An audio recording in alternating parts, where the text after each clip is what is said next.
everyone. Good to have you here. So, how is everybody on this lovely new week? I hope everybody's doing well. So, I'm going to continue my stories. Today, though, I kind of want to talk about taking responsibility for myself. There's going to be lots of things that I discuss that may have people saying, why would you make that decision? That wasn't very smart of you to do something like that. And that's fine. I accept it. I'm not ashamed of my story. I'm grateful for everything that I went through. I feel like where I'm at today is completely different than where I've ever been in my life. And if I hadn't gone through those things, I wouldn't be where I'm at today.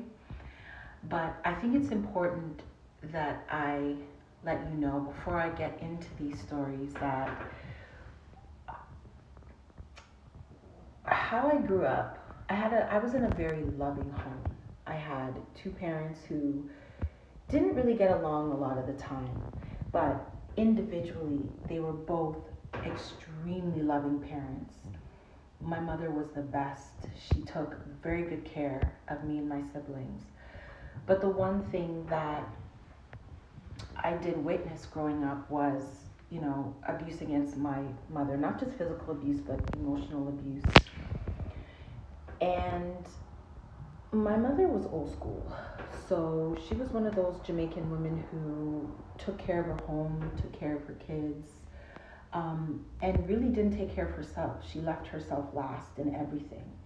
And so when you grow up in that kind of environment as a young child, you think that that's correct. You don't know anything. You don't even know what the definition of self-care is. And so the mindset that I was in when I got involved in this relationship was one of completely ignoring my own self, not taking the time to figure out what my needs are, what my wants were, the things that I like to do, the things that I didn't like, and most importantly, having boundaries for myself. And so when you live that kind of life, it's really easy to fall for anything and to accept anything. And that's how I ended up getting myself in this situation. But there were other aspects of my life that I was intending to when I met my ex as well, like my financial life. That was a mess. I was spending a lot of money going back and forth. Not a lot of money, but I was spending money going back and forth, money that could have gone to other things. And so before I get into that story of what exactly happened when he got here, I have to be honest and say that when he did get here, I was not in the best financial position at all, because I had not been tending to that. And so upon his arrival, I had been evicted and we had to find someplace else to stay. I will give him that was a horrible way to come into a situation. And I will also give him that I can imagine, I have no idea, but I can imagine that picking up yourself and moving to a completely different country with no family here must have been also stressful and difficult for him. I'm not excusing any of his behaviors, but I do think that it's important to mention that, to show empathy for anybody that has to pick up and go to a different country. I went to his country, but I still had the ability to come back here at any time. And I also had lots of support still here in this country when I was living there.